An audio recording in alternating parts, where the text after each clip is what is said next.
wabarakatuh. Halo semuanya, perkenalkan nama aku Ekarina Agustin dengan NIM K8420014 dari Prodi Pendidikan Sosiologi dan Antropologi Fakultas Keguruan dan Ilmu Pendidikan Universitas 11 Maret.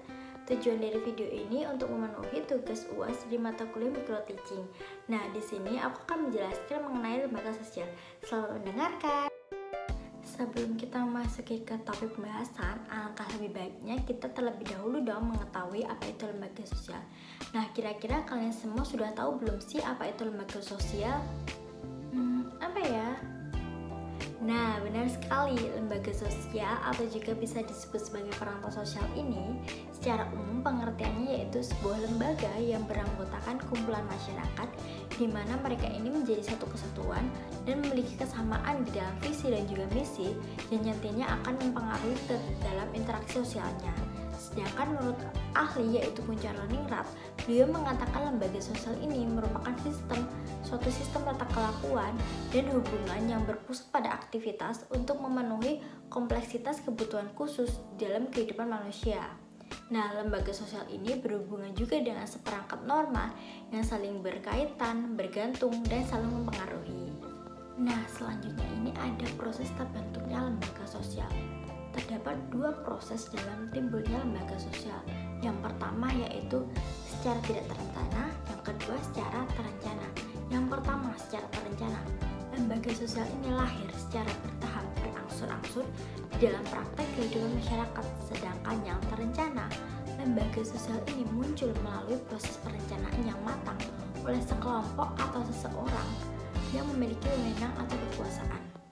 Kemudian ada fungsi lembaga sosial. Nah, fungsi lembaga sosial ini dibagi menjadi dua, yaitu fungsi manifest dan juga fungsi laten. Di mana fungsi manifest ini merupakan fungsi nyata, yaitu fungsi yang secara sadar dan juga menjadi harapan banyak orang. Nah, contohnya di lembaga sosial keluarga, di mana lembaga sosial keluarga ini memiliki fungsi sebagai tempat sosialisasi dan juga internalisasi nilai-nilai dan juga norma yang berlaku di masyarakat. Sedangkan fungsi laten merupakan fungsi tersembunyi, di mana fungsi ini tidak disadari dan bukan menjadi tujuan utama bagi masyarakat. Dan biasanya fungsi laten ini tidak diharapkan oleh masyarakat, contohnya di lembaga sosial pendidikan. Nah, fungsi dari lembaga sosial pendidikan ini untuk mengurangi adanya pengendalian dari orang tua. Karakteristik lembaga sosial. Lembaga sosial memiliki 6 karakteristik. Yang pertama yaitu memiliki simbol sendiri. Jadi setiap lembaga sosial ini memiliki ciri khusus masing-masing, di mana sebagai tanda atau pembeda antara satu lembaga dengan lembaga yang lainnya. Contohnya di lembaga pendidikan, yaitu memiliki simbol Tut Budi Handayani. Karakteristik yang kedua yaitu memiliki tata tertib dan tradisi, di mana lembaga sosial ini memiliki tata tertib dan aturan yang tertulis maupun tidak tertulis untuk pedoman masyarakat dan ditetapkan sebagai kode etik yang akan dimainkan oleh setiap anggotanya. Contohnya di lembaga pendidikan, yaitu memiliki aturan wajib yang harus dilakukan oleh semua warga sekolah dan akan mendapatkan sanksi jika ada pihak yang melanggar. Karakteristik yang ketiga yaitu usia lebih lama. Lembaga sosial ini memiliki usia yang lebih lama daripada anggotanya karena diturunkan dari generasi ke generasi selanjutnya. Nah, lembaga sosial ini tidak mudah berubah. Buktinya, banyak kita temui perantau sosial atau lembaga sosial yang diturunkan dari generasi ke generasi. Contohnya, di lembaga keluarga terdapat tradisi pulang kampung atau mudik, di mana tradisi tersebut sudah ada dari sejak dulu dan masih diterapkan hingga sekarang. Yang karakteristik yang keempat yaitu memiliki alat kelengkapan, di mana setiap lembaga sosial mereka memiliki sarana prasarana untuk menunjang dalam mewujudkan tujuan di lembaga sosial tersebut. Contohnya di lembaga pendidikan, mereka memiliki fasilitas yang diberikan di setiap sekolah-sekolah untuk menunjang kegiatan belajar mengajar. Karakteristik yang kelima yaitu memiliki nilai-nilai sendiri. Di setiap lembaga sosial memiliki ideologi sebagai dasar pemikiran di suatu lembaga sosial yang didukung dan dimiliki setiap anggota dan dianggap benar. Dan ideologi ini dijadikan sebagai acuan berpikir dalam menentukan arah. Contohnya, semua masyarakat percaya dan yakin jika di lembaga pendidikan itu dapat membuat ilmu setiap siswanya atau setiap remaja yang sekolah itu menjadi pintar, perlakuannya menjadi lebih baik. Nah, selanjutnya karakteristik yang keenam yaitu memiliki daya tahan dan kekebalan. Nah, lembaga sosial ini memiliki kekebalan yang membuat lembaga sosial ini terbentuk dalam waktu yang lama dan bertahan juga lama. Yang terakhir ada jenis-jenis lembaga sosial. Lembaga sosial memiliki 5 jenis. Yang pertama ada lembaga keluarga, di mana lembaga ini yang paling kecil dan muncul karena ada pernikahan dan hubungan darah antar individu.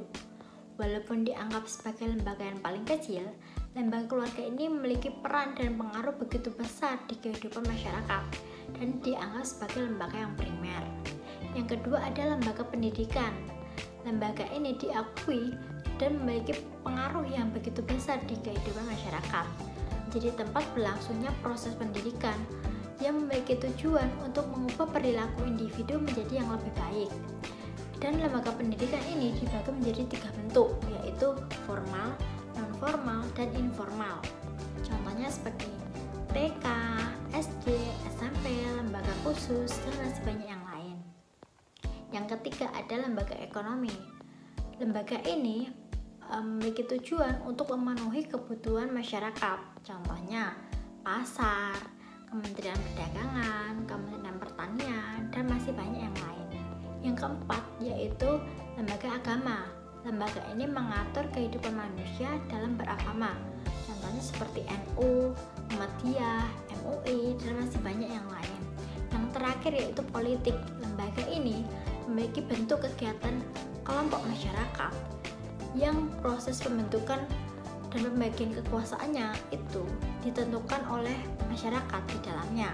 Contohnya seperti DPR, MPR, dan masih banyak yang lain. Nah, itu tadi materi mengenai lembaga sosial. Jadi kesimpulannya yaitu lembaga sosial ini merupakan sebuah lembaga yang anggotanya terdiri dari anggota masyarakat di sekitar yang memiliki visi dan juga misi atau tujuan yang sama. Dan lembaga sosial ini mengatur kehidupan masyarakat di dalam berinteraksi. Dan lembaga sosial ini di sekitarnya banyak jenisnya loh. Dan dari masing-masing lembaga sosial ini mereka memiliki karakteristik masing-masing. Sekian video pembelajaran micro teaching mengenai lembaga sosial. Kurang lebihnya mohon maaf. Wassalamualaikum warahmatullahi wabarakatuh. Bye bye, sampai jumpa di video selanjutnya.